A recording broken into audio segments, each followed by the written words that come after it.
estrategia del día es traída para vos por bloomberlinia.com. Muy buenos días, estrategas. Soy Francisco Aldaya, jefe del Buró de Argentina en bloomberlinia.com, y hoy les voy a comentar las 3 noticias más importantes para que arranquen su día. Además, Mariano Espina con lo último de la política en recintos del poder. Como siempre, no se olviden de darle clic al botón para seguir a este podcast, de compartir este capítulo, de activar las notificaciones y si les gusta lo que hacemos acá de lunes a viernes, ¿por qué no darnos un 5 estrellas en Spotify o un pulgar arriba en YouTube? 1.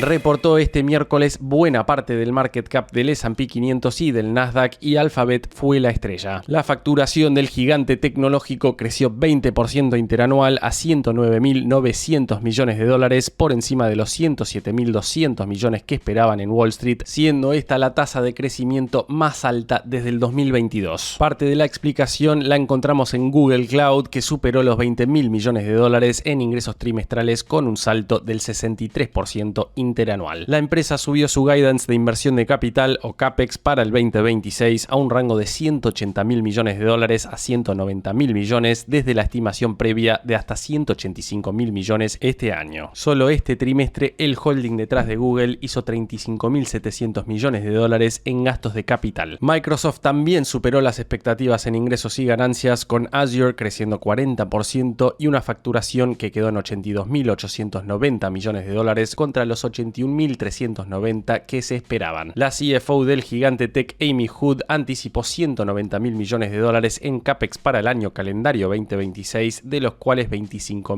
millones se explicarán por precios más altos de componentes. La historia fue diferente para Meta, que creció 33% en facturación, la tasa más rápida desde el 2021, pero sus usuarios activos diarios cayeron a 3.560 millones, una baja de más del 5% respecto al trimestre anterior. La empresa atribuyó parte de esa caída a disrupciones de Internet en Irán. Por otro lado, la empresa de Mark Zuckerberg aumentó su guidance para el CAPEX este año a un rango de entre 125.000 millones a 145.000 millones de dólares. Y por último, comentarles que Amazon sorprendió al mercado con ingresos de 181.520 millones de dólares, por arriba de lo esperado por los analistas, y con Amazon Web Services acelerando a un crecimiento del 28%, el más rápido en más de 3 años. Claramente, el dato transversal a estos gigantes tech es la carrera por la infraestructura de la inteligencia artificial, con las 4 comprometiendo más de $500 millones de dólares de CAPEX para este año. En el aftermarket, grabando este podcast a las 19:45 horas, Alphabet trepaba más de 6%, Amazon subía 4%, Microsoft medio punto arriba y Meta caía casi por 7% por esa baja de usuarios. Veremos cómo abren este jueves. 2. Una reserva federal inusualmente dividida mantuvo sin cambio su tasa de interés de referencia en un rango de 3,5 a 3,75%, en lo que pudo haber sido la última reunión con Jerome Powell al mando. La votación terminó arrojando un 8 contra 4, que fue la mayor disidencia en el Banco Central estadounidense desde octubre de 1992. Entre los disidentes respecto a la decisión final del Banco Central de mantener las tasas aparece el gobernador Steven Mnuchin, que fue el único que votó a favor de un recorte de cuarto de punto. Y por otro lado, otros 3 gobernadores estuvieron de acuerdo con mantener las tasas, pero se opusieron a que la declaración incluyera un cejo hacia nuevos recortes en el futuro. En su declaración posterior, el comité de la Fed reconoció que la inflación está elevada, en parte por el reciente aumento en los precios globales de la energía. Y no es para menos, el Brent cerró este miércoles por encima de los $118 el barril, después de que Trump dijera que mantendrá el bloqueo naval contra Irán hasta que acepten un acuerdo nuclear. Es un escenario complicado para la Fed, con una inflación que empuja hacia tasas más altas, pero una desaceleración económica por el petróleo caro que empuja en la dirección contraria. Esa tensión es la que explica una división tan marcada en el comité. Y hay otro tema que dejó la reunión, con Powell diciendo en conferencia de prensa que va a permanecer en la Junta de Gobernadores por un periodo indefinido, esperando que la investigación sobre las renovaciones de la Fed, es decir, de su sede física, termine con transparencia y claridad. Redondeando Redondeando para los mercados, el mensaje es que la Fed no va a moverse hasta tener mucha más claridad sobre cómo evoluciona el conflicto en Irán y su impacto en los precios. 3. Y hablando de crudo, Vista Energy, la petrolera de Miguel Galucho, presentó este miércoles sus resultados del primer trimestre del 2026 con un fuerte salto interanual para su facturación. Los ingresos netos de Vista entre enero y marzo alcanzaron los $694 millones,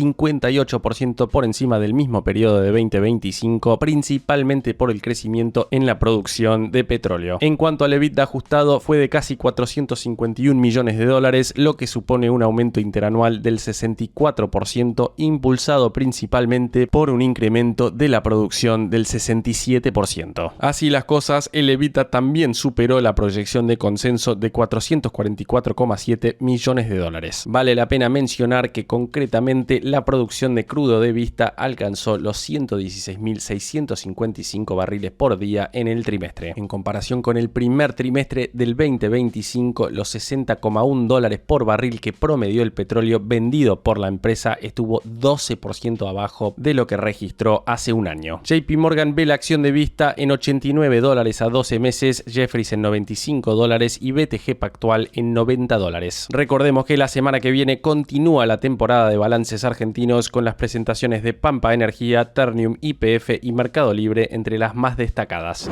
Antes de pasar a recintos del poder, veamos rápidamente cómo cerraron los mercados ayer. El S&P Merval cayó 1,1%, fue una jornada mixta para las acciones argentinas en Wall Street, con subas de hasta 9% para Telecom y caídas de hasta 4,4% para Superville. Los bonos ley Nueva York cerraron hasta 0,3% arriba, dejando al riesgo país en 573 puntos. En cuanto al dólar, el blue quedó en 1415, el MEP en 1440, el contado con liqui en 1492, el minorista en 1415 y el mayorista en 1391,50. En tasas, la LECAP a mayo cerró en 26,4% y la caución a un día en 34%. El Banco Central compró ayer $76 millones, dejando las brutas en $45.211 millones. Recintos del poder. Y ahora, Mariano Espina, contanos por favor qué está pasando en el mundo de la política argentina. Manuel Adorni fue al Congreso y no estuvo solo. Lo acompañó el presidente Javier Milei. Aseguró que no cometió delitos y que no va a renunciar. Esto dijo el jefe de gabinete ante la Cámara de Diputados en la presentación del informe de gestión. Somos los primeros en respetar la división de poderes y bajo ninguna presión política obstruiremos el avance de ninguna causa judicial. Por todo lo expuesto, debo hacerles una observación necesaria. Han sacado conclusiones equivocadas. Y quiero ser más claro todavía. No cometí ningún delito y voy a probarlo en la justicia. Milei no estuvo presente toda la jornada y sí participó del cierre de ExpoEFI, Congreso Económico, en el que, al igual que el lunes en Fundación Libertad, apuntó a defender los números de su gestión. En aquella exposición del lunes, Milei reiteró críticas a Paolo Roca, presidente del grupo Techint, al que el presidente apodó Don Chatarri. Pero la mala noticia para el empresario italo-argentino no fue esa, sino la adjudicación de la construcción del gasoducto que construirá Southern Energy, consorcio que lidera Pan American Energy, para exportar GNL desde el Golfo San Matías. El gasoducto de 471 kilómetros lo construirá la empresa Víctor Contreras junto a la italiana Sisim, que realizó una oferta más barata, la presentada por Techint y SACDE. Techint, que ya se había quedado fuera del negocio de la provisión de caños para este gasoducto. En paralelo, el gobierno apura privatizaciones tras revelar las ofertas económicas de Transener, que tuvo como ganadora a Genea y Edison Energía, y busca apurar la licitación del Belgrano Cargas, que sería en un mes y medio y no cambiaría las condiciones. Para esta privatización hay dos grandes grupos interesados. Por un lado, las exportadoras cerealeras, que buscan economizar la ruta hacia el puerto de Rosario, y por otro lado, la empresa estadounidense Grupo México, cercana al presidente Donald Trump.